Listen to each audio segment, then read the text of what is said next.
Admirável povo brasileiro, desejo a todos um bom dia.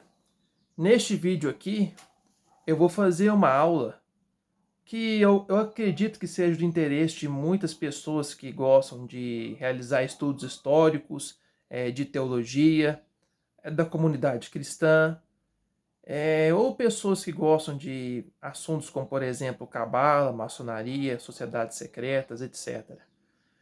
Qual que é o meu interesse aqui? Primeiramente, eu desejo ressaltar que eu não quero comprar nenhuma briga com pessoas que professam da fé protestante ou evangélica, né, como gostam de usar esse termo atualmente de forma muito popular, como também não é uma forma de fazer um menosprezo, desprezo ou ataques, menoscabo com a religião alheia. Muito pelo contrário, isso aqui se trata de um vídeo explicativo sobre os estudos que eu tenho e desejo apresentar às pessoas. E trago como fundamentação teórica e bibliográfica pensadores, historiadores, filósofos como Nicholas Heger, João Francisco e Dr. Pizinga, que também é um professor na área de estudos maçônicos. Qual que é o meu interesse aqui? Primeiramente, devemos destacar que a origem da Reforma Protestante, já para dar início a essa aula, ela não veio exatamente de 1517, mas sim de 1400, com a filosofia da Renascença e o humanismo, que tinha como seus principais pensadores Erasmo de Roterdã, Médici e também tinha o seu ícone que pregava o pensamento humanista, Leonardo da Vinci. E, em síntese, o que ele consistia, essa teoria? Era um movimento que pregava um processo de secularização da sociedade em que ali deixar de ser sagrada, principalmente no território da Europa, no qual ele estava em vigor naquele período. Que a sociedade tinha uma predominância teórica em que o povo em si prezava muito pela religião cristã católica. A Igreja Católica tinha uma influência muito forte e poderosa no âmbito social, econômico, nas leis civis, na filosofia, nas doutrinas escolares, etc. A Igreja Católica reinava e tinha um poder muito grande na Europa durante a época da Idade Média. E a filosofia do humanismo renascentista veio para bater de frente com isso, em que, na verdade, dentro dessa época, houve a criação do antropocentrismo, no qual visava que a sociedade ia deixar de ter essa predominância monolítica da Igreja Católica e da influência da fé cristã, para dar ênfase no poder do homem, que o centro de todo o mundo, do universo, era a raça humana, era o egoísmo, em que era fundamentado apenas na vontade humana, e que o homem teria esse poder diante de todas as coisas. Aí, a partir disso, veio também o método científico de pesquisa do empirismo, em que ele visava buscar um método de pesquisa que não era fundado na patrística e nem nos ensinamentos que a autoridade do Papa professava ou que eram ensinados nas universidades e escolas que eram dominadas pela Igreja Católica, mas sim um método de pesquisa 100% secular e com aspectos de materialismo, porque do humanismo veio esse pensamento de que apenas interessa na sociedade aquilo que seja do interesse do homem, ou seja, a filosofia voltada apenas para o povo civil, para a população, e era completamente afastada dos interesses de Deus. Não era mais a sociedade que girava em torno de Deus, da igreja e da religião, mas sim uma sociedade egoísta que visava apenas o interesse do homem em si, certo? É a partir disso que começou os primórdios da Revolução. E esse pensamento, ele já era anterior, era antigo, ele veio do século XI, da gnose dos cátaros, em que eles buscavam que uma libertação do homem da matéria, em que o homem em si mesmo, ele era Deus, certo? Então ele já tinha esse pensamento secularizado na heresia dos cátaros. Os cátaros, a título de recordação, eram criminosos que incentivavam o suicídio, matavam mulheres grávidas, eram contra a procriação, incentivavam a automutilação do corpo, invadiam propriedades de vilarejos, invadiam propriedades rurais também, furtavam, eram criminosos. E a Igreja Católica fez o caminho certo a condená-los e a matá-los na época. Mas, infelizmente, o catarismo ele progrediu e chegou na época da Renascença e do humanismo, influenciando estes intelectuais que eu mencionei preteritamente, certo? De 1400 em diante. E, posteriormente, intelectuais reformadores como Martim Lutero, João Calvino, Zíglio e Henrique VIII, como também o seu antecessor Henrique VII, que ambos eram da casa dos Tudor, eles foram influenciados por esse pensamento humanista, de que o que interessava era apenas o homem como centro do universo e da sociedade, e que a Igreja Católica e a religião do catolicismo e o poder de Deus não deveriam ter interferência nenhuma para modelar o meio civil, certo? E Martim Lutero, muito antes da maçonaria no século XVIII, já pregava a defesa do Estado laico, porque ele tinha interesse numa igreja nacional, ou seja, era dar mais poder para o Estado em contraposição à Igreja Católica, ou seja, os bispos, padres, arcebispos, dentre outros sacerdotes, até mesmo os diáconos, eles teriam uma interferência menor na sociedade em contraposição à autoridade absoluta, secular e materialista do Estado. Ou seja, o poder de coerção do Estado ia ser maior do que o da Igreja Católica. Ou seja, a religião em si ia ser jogada para o segundo plano. E é claro que Martim Lutero pegou como ponta de lança e embasamento teórico para poder fundamentar essa teoria sua no outro humanista conhecido como Maquiavel, que era um vagabundo que defendia essa teoria de absolutismo estatal contra a religião.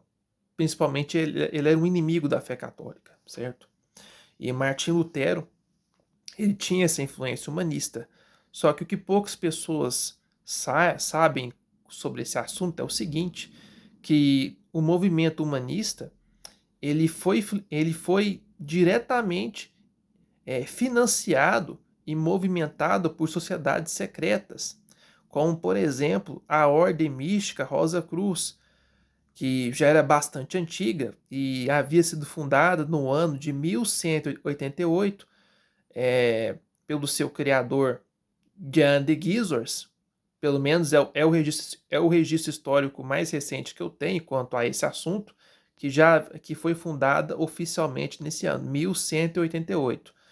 Embora que o conhecimento cabalístico, esotérico, pagão e gnóstico, ele seja antecessor a isso, porque há também outros registros que indicam que toda essa teoria secreta ela surgiu das escolas místicas que funcionavam no Egito, na Grécia e na Tunísia.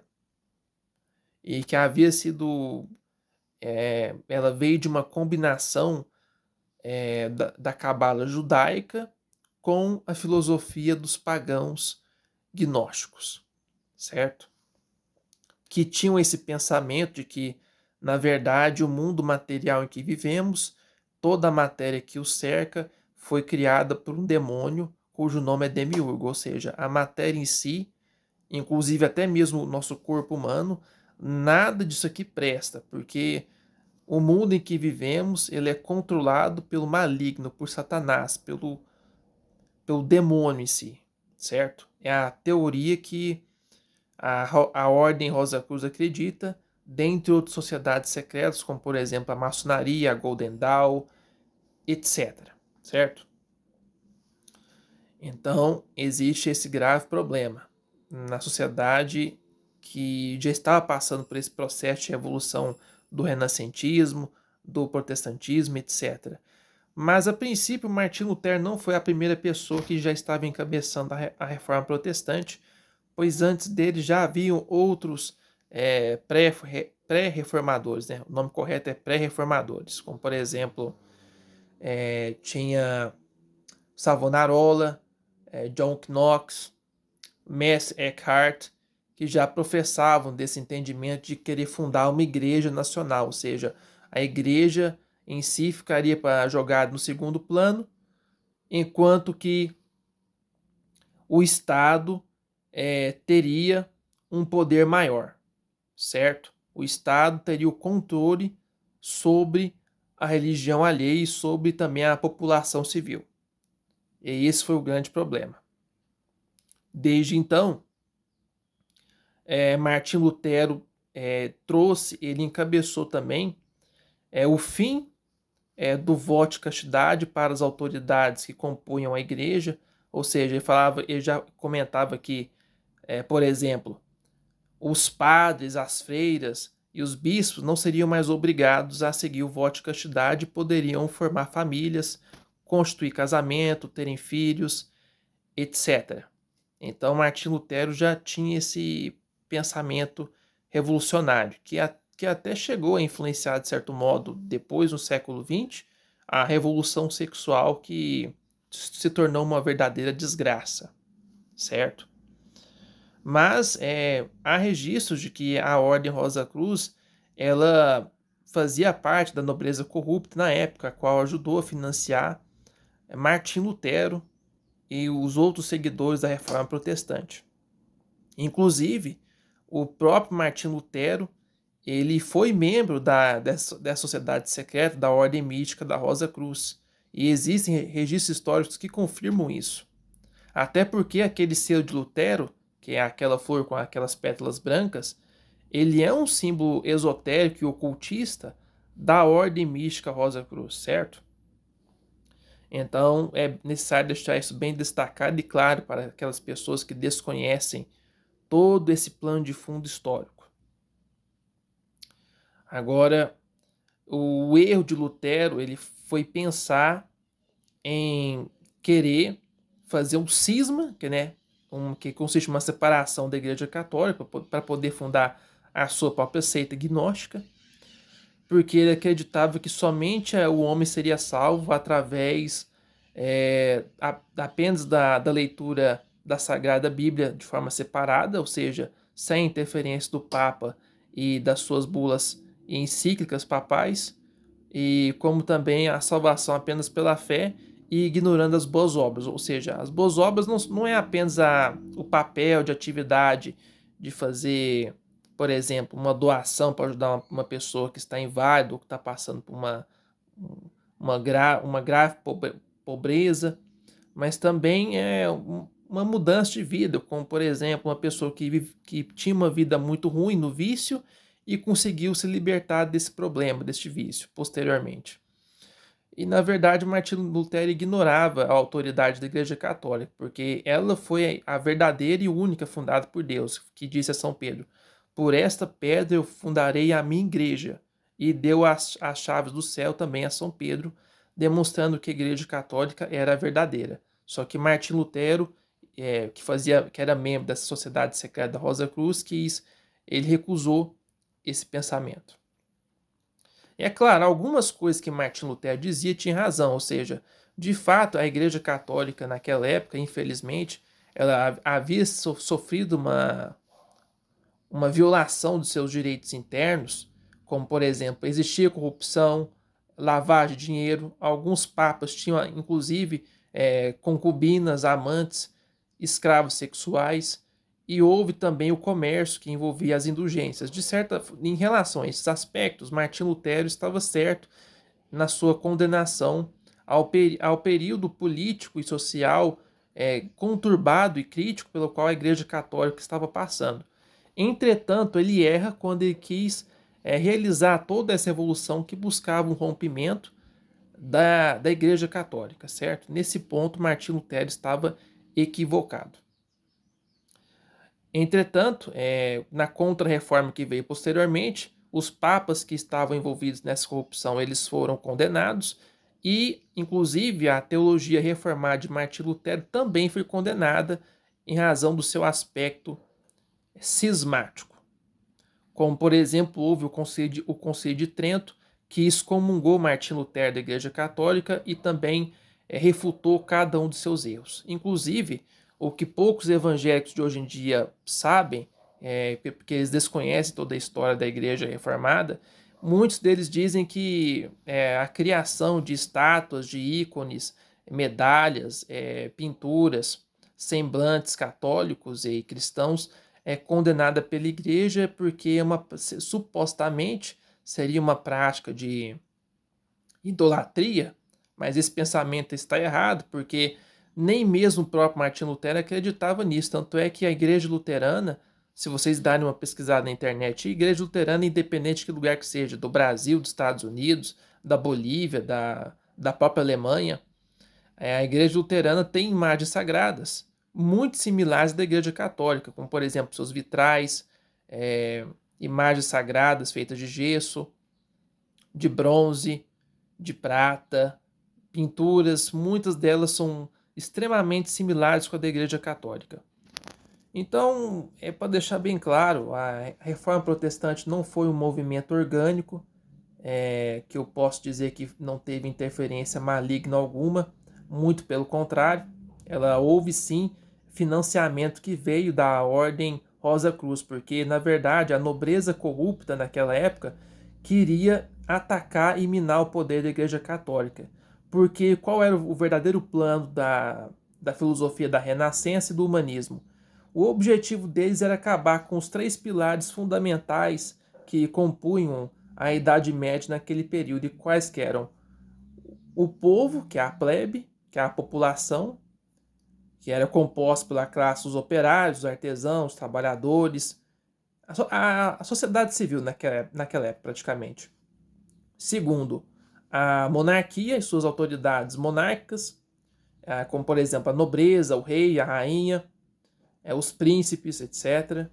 E terceiro, atacar, criticar e derrubar o clero, o qual era composto pela Igreja Católica, pelos seus bispos, arcebispos, padres, diáconos, freiras e o Papa, certo? O principal objetivo da reforma protestante, da renascença, do humanismo, que era buscar uma forma de dessacralizar a sociedade, criar uma sociedade laica, secular e materialista, era derrubar esses 3 poderes: a população, a plebe, a monarquia e o Papa, o clero, a autoridade da Igreja Católica, porque o inimigo principal deles, desde sempre, desde 1400 até hoje, é a Igreja Católica. Só que os evangélicos desconhecem esses apontamentos que eu fiz. E claro, não podia deixar de fora mais um fato interessante. João Calvino também, do fundador do calvinismo, ele recebeu o financiamento da Ordem Rosa Cruz. Apesar de eu não ter em mãos um registro que diz que ele era membro da Sociedade Secreta da Ordem Rosa Cruz, João Calvino ele recebeu dinheiro sim da Ordem Rosa Cruz para poder fazer os seus estudos. Inclusive, João Calvino ele nasceu dentro de uma família judaica. O nome dele francês é Jean Calvin. E o pensamento gnóstico dele com relação à teoria da predestinação, que supostamente afirma que já existe 2 classes predestinadas, uma para o céu e outra para o inferno, na verdade é uma teoria cabalística judaica que veio do Velho Testamento, e afirmar que apenas a raça eleita por Deus que vai para o céu, para o paraíso, é aquela que nasceu dos descendentes de Abraão, ou seja, a população que tem esse sangue judaico que corre nas veias, e quem não possui esse sangue de origem hebraica está destinado ao inferno e a arder no fogo quente do capeta, certo? É isso que é a origem gnóstica, hebraica e judaica professada por João Calvino. Inclusive, os primeiros cultos calvinistas, pelo que eu tenho o registro aqui, eles eram feitos, eram realizados nos dias de sábado, ou seja, eram cultos sabáticos, os mesmos que eram exercidos pelos judeus antigamente durante o Antigo Testamento, certo? Então existe sim essa origem judaizante. Inclusive, se vocês forem comparar o que está ocorrendo nos dias atuais com relação ao movimento evangélico protestante, que negam a criação de imagens sagradas, que inclusive isso também é uma heresia, porque o próprio Deus permitiu a criação de imagens como de santos, de anjos querubins, da serpente de bronze. Também existiam imagens sagradas no tempo de Davi, de Salomão. Então, a Bíblia em si nunca proibiu a criação de imagens sagradas que fizessem referência a Deus e a criaturas divinas. Na verdade, o que a Bíblia proíbe é a criação de imagens que façam referência a entidades pagãs e satânicas. Só que os evangélicos ignoram isso, certo? Em razão da heresia calvinista que eles seguem. Mas voltando, em relação ao movimento protestante e evangélico atual, vocês podem perceber que do século XX para cá, continuou tendo ainda uma certa influência da maçonaria na criação de muitos movimentos e igrejas, como por exemplo a Ku Klux Klan, que surgiu no final do século XIX nos Estados Unidos, após a guerra de secessão do estado, que houve nesse mesmo país, entre os confederados e a União, que pregava que a raça dos negros supostamente era inferior à dos brancos e que os negros deveriam ser escravizados e ser tratados como objeto, e também pregavam que os Estados Unidos tinham que seguir uma filosofia de imperialismo, de ter o domínio de toda a América, inclusive um poder geopolítico externo em relação à Europa, através do Divino Manifesto. A Ku Klux Klan surgiu dentro da maçonaria também. É sempre bom deixar isso bem claro. E muitos dos seus membros, além de serem maçons, eles professavam de crenças evangélicas e protestantes. O adventismo, luteranismo, calvinismo. Ou seja, é muito forte, evidente, que existia sim uma ligação entre protestantismo e a Ku Klux Klan e a maçonaria. Tanto é que os membros da seita do Ku Klux Klan, eles perseguiam católicos e civis que eram judeus, por causa das rivalidades que eles tinham, certo? Vocês conseguiram entender até agora toda essa explicação que eu dei, que envolve esse misticismo todo? Inclusive, o próprio Martim Lutero, eu havia esquecido de comentar, ele foi responsável pela tradução e transcrição de livros antigos que retratavam histórias da cabala judaica, que poucas pessoas sabem disso. E Martim Lutero ele tinha uma consciência de que Deus ele tinha uma dupla matéria em si, ou seja, o Deus ele era ao mesmo tempo uma entidade divina e ao mesmo tempo era uma entidade supostamente diabólica, porque de acordo com a cabeça de Martim Lutero e o seu dualismo, Deus teria o poder de governar o bem e o mal na Terra. Só que esse pensamento ele é um equívoco, ele é uma heresia, porque Deus, na verdade, ele apenas cria coisas boas. Quem cria coisas más é o demônio, Satanás, certo? Então não professem disso, porque isso é um problema gravíssimo.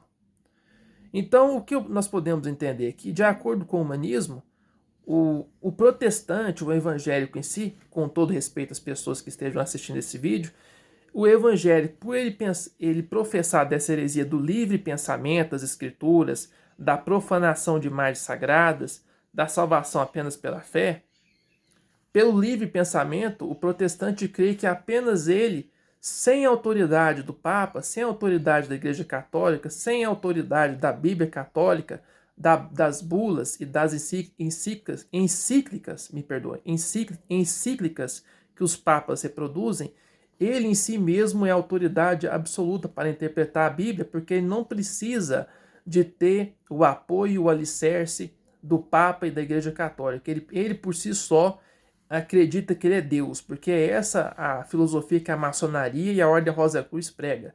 Eles pregam, através do seu dualismo entre panteísmo e gnosticismo, que o homem, por ele ter uma semente divina em seu coração, por si só ele possui uma essência de Deus. E em razão disso, por ele ser considerado como Deus na Terra e ele não ser submisso à autoridade do clero e do Papa e da Igreja Católica, por si só ele teria autoridade para poder interpretar a Bíblia e não precisa contar com o apoio, com o auxílio e com a ajuda e colaboração das autoridades da Igreja Católica. Ou seja, o livre pensamento de Martinho Lutero, por si só, ele é uma obra maçônica, porque ele dá ao homem comum, ao leigo, o poder de interpretar a Bíblia como se fosse Deus na Terra, mas não é isso. A única autoridade que possui o poder de interpretar a Bíblia oficialmente é o Santo Magistério, o qual é composto pela Igreja Católica Apostólica Romana, ou seja, só o magistério que é composto pelo catolicismo tem a autoridade e o ponto final para poder fazer embasamentos teóricos da Bíblia oficial católica, certo? E não o protestante, e não o herege, e não o cismático. É isso que eu venho trazer para vocês, porque o livre pensamento ele é originário da filosofia da Renascença, do humanismo e da Rosa Cruz. E não podemos confiar nisso, porque se trata de uma heresia gnóstica. Bom, creio que, por fim, só a título de curiosidade com relação aos movimentos protestantes atuais e remanescentes, uma observação a título de curiosidade quanto a essa informação. A maçonaria também é muito forte com relação à igreja presbiteriana, em relação à influência que a Ordem Rosa Cruz teve sobre o calvinismo. A igreja batista que veio para o Brasil, ela foi sim financiada não só pelo tráfico e comércio dos piratas, que era feito aqui na região da América do Sul, quando a igreja batista foi fundada no Brasil, mas também muitas dessas embarcações piratas que vieram para o Brasil, elas eram financiadas ou dirigidas por maçons. E houve sim a participação financeira e também para a construção desses templos da Igreja Batista no Brasil de maçons, o que é pouco comentado por historiadores. Além disso, a igreja muito famosa, a Igreja do Véu, CCB, Congregação Cristã no Brasil, de acordo com estudos recentes que eu encontrei, o seu fundador, Luiz de Franciscon, ele havia sido batizado por um maçom, cujo nome é Teófilo Gay, e ele saiu da Itália e mudou para os Estados Unidos com o objetivo de buscar um curso de aprendizado da língua inglesa e também ele trabalhou num cemitério maçônico que era localizado nos Estados Unidos. E muitos membros da sua família, os seus descendentes, eles eram filiados a lojas maçônicas. E existe uma documentação forte nesse sentido que comprova isso. Tanto é que, se vocês perceberem com atenção, os templos da CCB, a Congregação Cristã do Brasil, ela é muito similar às construções antigas greco-romanas que a maçonaria usa como referência. Mas para deixar bem claro, esse vídeo que eu estou fazendo, toda essa aula que eu dei, eu não tenho interesse algum em atacar evangélicos, não tenho interesse algum de menosprezar a fé protestante. É claro que eu já tive muitos embates e debates com pessoas que professam dessa crença. Eu também não desejo atacar e menosprezar ninguém, mas o que a gente tem que deixar bem claro que nós não podemos professar desse pensamento, até porque se trata de uma heresia. E Martinho Lutero, infelizmente, ele provocou muitos problemas que vão muito além da sua reforma no campo da teologia, como, por exemplo, ele chegou a fomentar o saque de Roma, que matou milhares de pessoas da população católica de Roma, destruiu templos religiosos, estuprou pessoas inocentes, quando ele proporcionou a invasão do exército em Roma. Muitas pessoas saíram lesadas e mortas. E também, durante a revolta dos camponeses, Martim Lutero chegou a pregar publicamente, de acordo com as suas teorias racistas e corruptas naquela época, de que era possível sim escravizar os camponeses, porque eles eram uma classe mais pobre durante aquele período e que os camponeses não tinham direito às suas reivindicações e solicitações que eles estavam buscando naquela época por melhores condições de salário e libertação. E muitos camponeses foram massacrados, mortos, torturados e brutalizados, assassinados pela nobreza corrupta que moveu o exército para poder matá-los. Inclusive, Thomas Müntzer, outro reformador evangélico, foi assassinado e morto por ordens de Martinho Lutero e da nobreza corrupta que era composta naquele período por integrantes da sociedade secreta da Ordem Rosa Cruz, certo? Eu só queria encerrar com isso, para mostrar o histórico do Lutero. Sem contar que Lutero chegou no passado a defender a morte de crianças que sofriam de deficiências físicas e psicológicas. Martinho Lutero, ele também tinha vício de bebida alcoólica, era conhecido como cachaceiro, tinha esses problemas, sabe? Era uma coisa horrível. Mas espero que vocês tenham gostado dessa aula que eu dei e desejo a todos fiquem com Deus. Deus vos abençoe. Tenham um ótimo dia.